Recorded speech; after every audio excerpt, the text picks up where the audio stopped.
So it's been a little while since we did a just a projection of 2024. So I thought we've had probably 2 weeks of polls since last time, and we can have a look and we can fill in the map and see what the changes are. It seems to be shifting again back towards Trump at the moment, but we've seen it shift to Harris, then shift to Trump. It will just swing either way as we fill in the ones that are safe already. Down this Pacific coast we got New Mexico, Colorado, which are both probably within 10, but I don't think there's any chance of them flipping. Texas and Florida pretty much safe. Hawaii down there, and Minnesota I'd call pretty safe. So, and then we've got obviously these northern states, and we will adjust them later if they are, maybe New Jersey maybe under 10, New Hampshire maybe under 10. We'll adjust those when we get them in. Ohio might be under 10 as well, so we'll have a look at them. So, as we fill in the main spots. So we're at 210 to 219. This is a much more competitive election than we thought at first. Now that Harris has come in, you've seen this boost, and it's sustained for quite a long time. So we'll see how this unfolds. We've got an Emerson poll which has Pennsylvania up, a Trump up in Pennsylvania by 1, and in the five-way race it's a tie. So when you can see, well, Kennedy at 3, so that's probably when you announce as a third-party candidate, you tend to have a higher percentage. We saw Kennedy in the tens, 8, 8 or so, 9. Now he's dipped to 3, and I think come election day, 3 sounds about right. So I don't think Harris is going to get many more from Kennedy right now. So you'd have to say, if it's a tie right now, and Harris is still kind of riding this wave, you'd say maybe it's Trump. We'll go to Pennsylvania quickly. On here we've got Emerson. They say Trump by 1. Signal has it split, but in the five-way race, Trump by 1, but there's 5% for Kennedy in there and 2% for Stein and West, so a big third-party vote share there. I'm not so sure it'll be that much. And, well, Kennedy, Stein, West, most of those voters are going to go to Democrats. So you got Quinnipiac, which kind of has to be disregarded in these ones, although they're not being too non-partisan, or partisan rather. So Pennsylvania is such a toss-up right now. Obviously, you've had all these Harris polls coming from the left-wing pollsters, and then you've got, as we go back into July, Trump up in Morning Consult, which is a left-wing polling firm. You've got the Telegraph with Trump up by 4. You've got Fox, which again they're right wing, maybe a bit biased. Emerson though had Trump up by 2 against Harris before this bump that she's gotten. So I'd probably still tilt towards Trump right now in the state. If she'd picked Shapiro, it would have been a different story, I think. So there's Pennsylvania, 238 to 210. So now we can look at what other ones did we get. We got Wisconsin, which in the five-way race has Harris by 1, with Kennedy with 6%, Stein at 1, West at 1. So again, all of those voters come election day are probably going to head towards Harris. Not all of them, but a lot of them. And then a really strange one. So Trump up by 2 in Michigan, which is sort of the state he was doing the worst in out of the Wisconsin, Michigan, Pennsylvania, Georgia quartet. So really, really unusual stuff. Really strange. Okay, we'll go to look at the Wisconsin polls because okay, so yeah, so Harris is up in all of these, and then you go to here, Harris up. So you'd have to say right now Harris is leading Wisconsin by probably a lean margin right now, even though they're all saying 1-2, 1-2, 1. I think if it's so sustained across the board like that, it's probably at around 2%.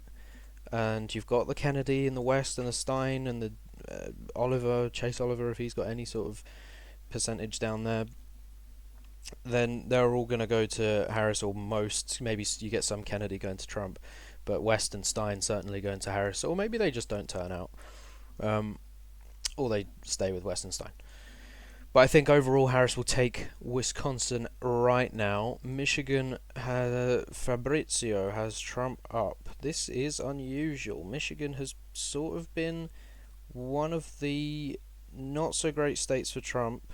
As you can see, the polls are starting to narrow a little bit. Kennedy's sort of starting to dip now. He was at 4.9, now he's at 5.5. But that's people sort of, you see here, people going to Harris. This is when she starts to get her boost. Kennedy dips to 4.9, Harris is at 46.0. And now they're starting to leave Harris. Well, she's still at 46.0. But you see Kennedy's gone up as of late as Harris has dipped. So, and obviously Trump has also gone up.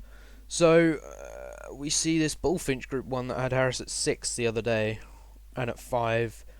Then Fabrizio had Trump at 2. All over the place here, to be honest. You'd have to say, again at the moment, that it's probably leaning to Harris, but it's swinging back right in the polls, and we're at 238 to 235. That is something. And I will give this, not that one, I will give this Nebraska district to Harris at the moment, with Omaha in there. We'll go probably likely margin. Okay, so, and then by the time you put Maine in, which seems like it's going to go to Harris, we could be at a dead heat here. Although the most recent poll has Trump up by 4, with Kennedy and Stein getting a okay vote share. At large, though, I do think it would go to Harris, so we go likely there. So we're at dead heat, 238 to 238. My goodness. Okay, so we've got 5 states left. Virginia and North Carolina are pretty similar in the way that they maybe were competitive when it was swinging either way, but now you kind of say, well, we haven't had any Virginia polls since, but I do think if we did have some, they'd be towards Harris. We'll probably go lean margin at this point. And North Carolina, again, polarized voters, so it's always close, but it doesn't, as you can see, it's not really been affected by trends the last few days. So you'd say Trump, again, lean margin, just like 2020. And we have the 2020 results here, just for contrast. I mean, Virginia was 10 points out, and now it's in play. And North Carolina was a lot closer. I don't think you are getting as close this time around. So, because maybe you energize the black voters, but a lot of black men don't like Kamala Harris, so they won't be voting like they would have during the Black Lives Matter year. Plus you had the COVID situation. So really, we are looking at a 254 to 251. Now I think the last election that was within both candidates on 200 electoral votes was Bush-Gore. So really, even though we thought the Biden race would be close, Biden got over 3, or maybe, come election day, thought it would be a little bit closer than it was. Biden was still over the 300 mark. In 2016, Trump was over the 300 mark on Clinton, and he wasn't even favoured to win. Obama was over 300 against Romney, against McCain. So really, is this the election that's going to break that cycle? Nah, I don't think so. I think come election day, Trump will pass 300 still, but this Harris rise in the polls has been much more sustained than I thought it would be.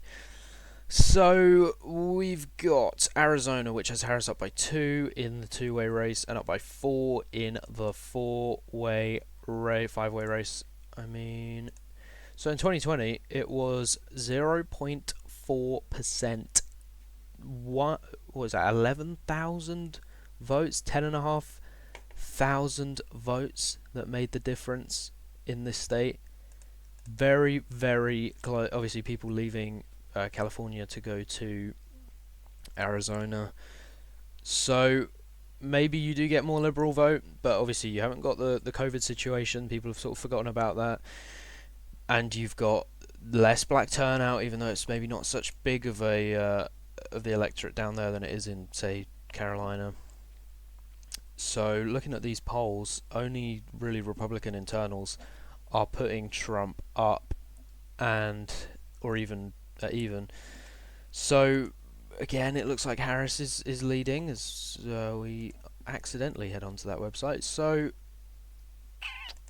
you'd say that Harris wins maybe by a lean or tilt. I'd probably go tilt, to be honest, because it was just so close in 2020. I can imagine it being that close again. So now we're at 262 to 254. Wow. This is a lot closer than I thought it would be. This was like a fantasy scenario like 2 months ago, where it was like, okay, let's just give them Michigan, Wisconsin, Virginia, and Arizona. Just give them the benefit of the doubt. And then you'd maybe get close. But this is reality now. This is incredible how this turnaround has happened. Nevada, it's a very tight race. It's been even for the last few days. Wow. This is quite something. Obviously, Harris held a rally there the other day. Obviously, the whole situation around the ripping off the policies. But the Telegraph has it at 40% to 40%. That's very low. But when they're pressing people for an answer, it's looking like 47 to 42. It's still looking like Trump's up. So I think I'd still lean Trump in Nevada right now. And that puts Trump at 260, Harris at 262. So it's all going to come down to Georgia in this situation. Obviously, it's just the order we've done it in. It will come down to Georgia, Pennsylvania. Obviously, those are the big two. And then Michigan, if you can keep that really in play. It is obviously it's a battleground state, but if you can keep that really in play, that could be the difference maker as well. So looking at Georgia, Trump's still up. Harris really not getting that black vote going. Those black men really not interested in voting for her. So unfortunately for her, I still think Trump is up in Georgia by a lean margin, and I think still Trump wins. Again, Pennsylvania, if you want to give that to Harris, then that's a Harris win. I don't think North Carolina you could flip. I don't think you could give a case that Georgia is going to go Democrat right now. Nevada, maybe, but you're still under at that point. So really, Pennsylvania is the path again. Nevada really not that important in a lot of situations. It just doesn't, the numbers don't really add up for Nevada to make the difference. Maybe in a couple of scenarios, but right now, Nevada not too important. Georgia, Pennsylvania, Michigan, these are the important states. Arizona and Wisconsin. Arizona definitely a battleground state. Wisconsin sort of teetering on being a little bit further away than the Republicans would want, but overall, still think Trump and J.D. Vance will take the victory as of the middle of August. We'll come back at the end of August, start of September, just before the debates, to give another update.